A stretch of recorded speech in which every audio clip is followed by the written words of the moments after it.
Au Burkina Faso, les interrogations sur l'assassinat de Thomas Sankara continuent de meubler l'actualité. Le gouvernement a adopté un décret autorisant l'exhumation et l'expertise des restes du père de la révolution burkinabé. Au Sénégal, la Cour spéciale qui juge Karim Wade pour enrichissement illicite rend son verdict ce lundi. Pendant ce temps, ce dernier a été désigné comme candidat du PDS à la prochaine élection présidentielle. Enfin au Gabon, les comptes bancaires de la Fédération de football sont gelés depuis février suite à une décision de justice qui a reçu la plainte de la société qui a conduit les travaux de réalisation du projet Gaulle. Bonjour et bienvenue à cette nouvelle édition du journal sur Sika. Nous démarrons ce journal par la Côte d'Ivoire. Le président Alassane Ouattara a été officiellement désigné ce dimanche comme candidat de son parti à la présidentielle d'octobre 2015. Une présidentielle cruciale pour la Côte d'Ivoire qui sort d'une décennie de crise politico-militaire. L'événement se tenu ce dimanche au Palais des Sports de Treichville, un quartier d'Abidjan qui avait été pris d'assaut pour ce congrès extraordinaire aux allures de plébiscite. Alassane Ouattara, âgé de 73 ans, n'avait pas de concurrent pour cette investiture. Face à une opposition divisée, il part donc grand favori du scrutin d'octobre 2015. Avant même sa désignation officielle, les quelques 6000 délégués de son parti avaient fait de lui leur champion par acclamation. Artisan du renouveau économique pour ses partisans, rebelles installés par la France et promoteur d'une justice des vainqueurs selon ses détracteurs. Le président ivoirien Alassane Dramane Ouattara incarne ainsi une Côte d'Ivoire déchirée entre blessures du passé et quête de prospérité. Le Burkina Faso, à présent, les interrogations sur l'assassinat de l'ancien président Thomas Noël Sankara continuent de meubler l'actualité. Beaucoup se demandent si son corps repose effectivement au cimetière de Dagnoand, là où se trouve sa tombe présumée. Le gouvernement de la transition a pris cette préoccupation à bras-le-corps. En effet, le gouvernement du président Michel Kafando a adopté un décret autorisant l'exhumation et l'expertise des restes du père de la révolution burkinabé d'août 1984. Une tombe devenue un lieu de pèlerinage pour la jeunesse qui attend de cette certification un rétablissement de la vérité historique. Le reportage est signé Claude Raogoromba, le correspondant de Sika au Burkina Faso. 27 ans après sa mort, le doute plane toujours sur la tombe de Thomas Sankara. Je ne suis pas sûr parce que je ne l'ai pas vu de mes propres yeux. Et depuis là, les gens disent qu'ils n'ont pas vu l'enterrement de Thomas Sankara. Tantôt, on dit qu'ils ont été, lui et ses 11 compagnons ont été enterrés dans une fosse commune. Tantôt, on nous fait savoir que sa tombe se retrouve dans un puits. Pour modifier cette sépulture, le gouvernement de la transition a adopté un décret autorisant l'exhumation et l'expertise des restes du corps supposés appartenir au président Thomas Sankara, tué lors du coup d'État de 1987 qui avait porté au pouvoir le président déchu Blaise Compaoré. C'était l'une des promesses faites par le président Michel Kafando à son investiture il y a 4 mois. Si on ne le fait pas, mais l'histoire va rester incomplète. On va toujours planer dans le doute. Mais aujourd'hui, si on certifie que ce sont les restes du président Sankara, ça veut dire que le pèlerinage a encore un sens. Depuis octobre 2010, une assignation en reconnaissance officielle du lieu de sépulture du président Sankara, demandée par la famille contre l'État burkinabé, a été enregistrée sans connaître une suite favorable jusqu'à l'arrivée du gouvernement de transition.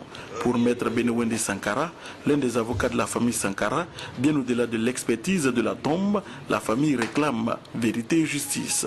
Le vrai problème, c'est que une plainte a été déposée, cette plainte n'a pas encore abouti et poser les actes devrait pouvoir se faire dans le cadre de la saisine du juge et surtout mener les enquêtes, les investigations pour aboutir à des responsabilités pénales et tirer les conséquences de la culpabilité des uns et des autres. C'est ça le procès. La certification de la tombe permettra tout de même à la famille de faire les funérailles de Thomas Sankara et d'offrir une sépulture digne au père de la révolution d'août 1983.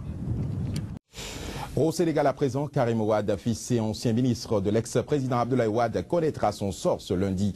La Cour spéciale sénégalaise qui le juge depuis le 31 juillet 2014 pour enrichissement illicite et corruption rend son verdict ce jour à Dakar. Le parquet avait requis 7 ans de prison contre Karim Wade en détention préventive depuis avril 2013, mais contre toute attente, ce dernier a été désigné ce samedi comme candidat du PDS, le Parti démocratique sénégalais, le principal parti d'opposition à la prochaine élection présidentielle. Un choix qui intervient à la veille du verdict de son procès. Reportage. Le choix de Karim Wade a été fait par 257 délégués sur 268.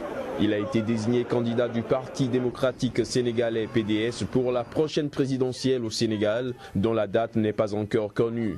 Karim Wade, en détention préventive depuis avril 2013 dans une prison de Dakar, gagne ainsi une stature politique à 2 jours du verdict de son procès pour enrichissement illicite.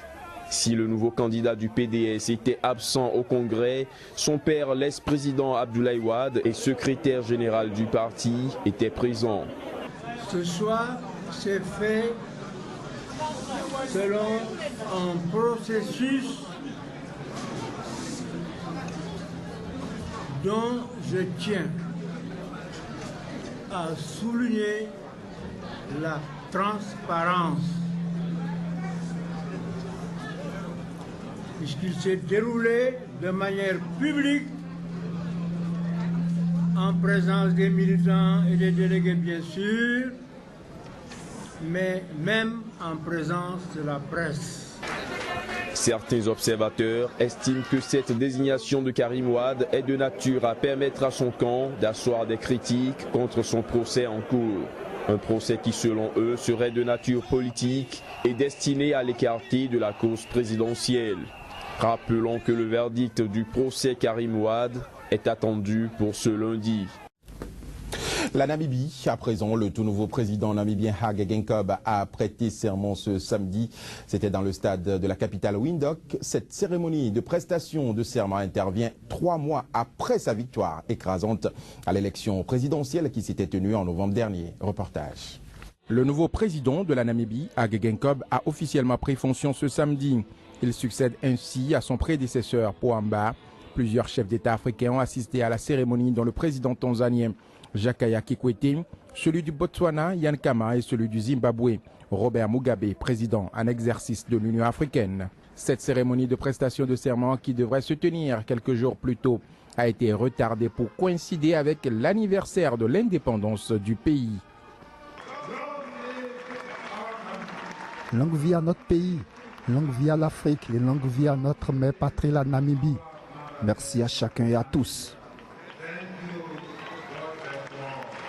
Hage Geingob a été Premier ministre de la Namibie entre 1990 et 2002, avant d'être rappelé à ce poste en 2012, tout comme son prédécesseur. Il est membre de l'Organisation du peuple de l'Afrique du Sud-Ouest, la SWAPO, gagnante de toutes les élections dans le pays depuis 1990. Au Niger, les acteurs du monde de l'éducation tirent sur la sonnette d'alarme. L'école nigérienne est à l'agonie. Elle souffre d'une baisse de qualité de l'enseignement qui a pour conséquence naturellement la chute du niveau des élèves. Le constat dans ce reportage réalisé par Mahamadou Abdul Karim, il est le correspondant de Sika au Niger. C'est de notoriété publique, l'école nigérienne se porte mal depuis quelques années. L'enseignement est au rabais au point où l'on assiste à une chute dangereuse de la qualité de l'enseignement et du niveau des élèves. Les organisations syndicales du secteur de l'éducation ont longtemps sonné l'alerte. Nous, au niveau des syndicats d'enseignants, nous avions tiré sur la sonnette de l'alarme par rapport, en tout cas, surtout au volet enseignement. Nous avons dit que l'enseignement ne doit pas être contractualisé. Nous avons dit que l'enseignement, c'est un métier noble et c'est une profession, n'est-ce pas, qui a besoin d'un certain nombre d'éléments vraiment pour permettre à celui qui l'exerce de le faire dans de bonnes conditions et de se retrouver vraiment comme un acteur principal dans le développement du système éducatif. Le Niger ayant en effet opté pour une éducation de masse, s'est confronté à un manque d'enseignants qualifiés. C'est pourquoi le pays a fait recours à la contractualisation, ouvrant ainsi la porte à du tout venant dans l'enseignement. Aujourd'hui, quelques responsables d'établissements scolaires tentent de redresser la situation avec toute la rigueur requise. on nous affecte un contractuel qui n'a jamais suivi une formation et on lui demande de prendre de la crème. Comment peut-il transmettre correctement un message sans une pédagogie appropriée? Ce n'est pas possible.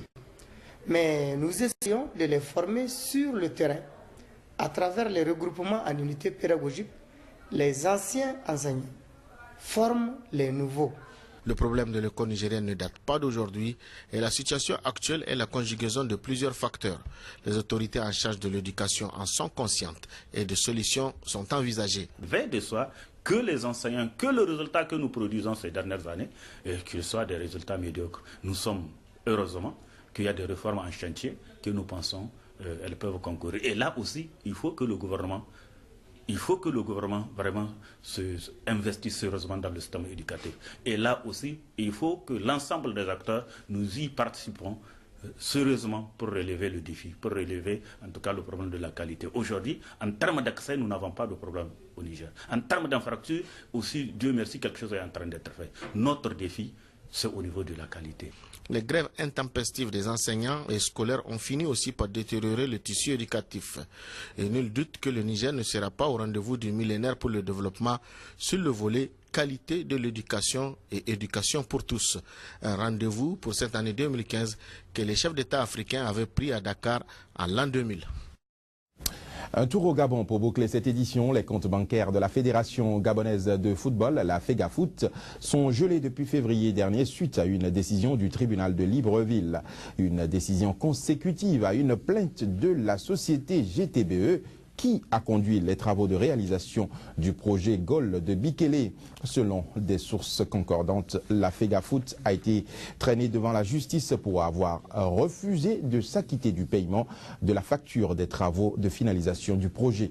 Les détails ici avec Paul Avugundila, il est le correspondant de SICA au Gabon. La décision du tribunal de Libreville est tombée le mois dernier. La société GTBE, qui a conduit les travaux de réalisation du projet GOL de Bikele au nord de Libreville, a obtenu de la justice le compte bancaire de l'instance de gestion du foot gabonais pour refus de s'acquitter du montant des travaux de finalisation du projet. Dès sa prise de fonction en avril 2014, l'actuel président de la Fédération gabonaise de football avait décidé de l'arrêt des travaux de ce projet. Pierre-Alain Mungengi voulait voir clair dans cette affaire en invoquant la nécessité d'une analyse du contrat concerné. Le nouveau patron de la Fédé voulait, semble-t-il, donner un coup de balai dans les finances de cette organisation tant convoité en raison des énormes budgets qui lui sont consacrés chaque année. Car 10 ans après le lancement des travaux de ce centre d'entraînement financé à hauteur de 250 millions de francs CFA, le chantier n'est toujours pas livré, de quoi soulever de suspicieuses interrogations sur la gestion de cette manne financière venue tout droit de la Fédération internationale de football association FIFA. Quoi qu'il en soit, le chantier est toujours à l'arrêt, les comptes de la FEGAFOOT gelés par le tribunal de première instance de Libreville. Dans ces conditions, comment réussir à redorer le blason du football national? Une promesse de l'arbitre international Pierre-André Mungengi, visiblement dans de beaux draps. Affaire à suivre. Merci Paul Avugundila, madame, monsieur. Cela met fin donc à cette édition matinale que je vous remercie d'avoir suivi sur SICA. Avant de partir, retenez cette pensée qui nous vient du Congo et qui dit: il ne faut pas parler du crocodile tant qu'on n'a pas fini de traverser la rivière. Il ne faut pas parler du crocodile tant qu'on n'a pas fini de traverser la rivière. Merci une fois encore de nous avoir suivis.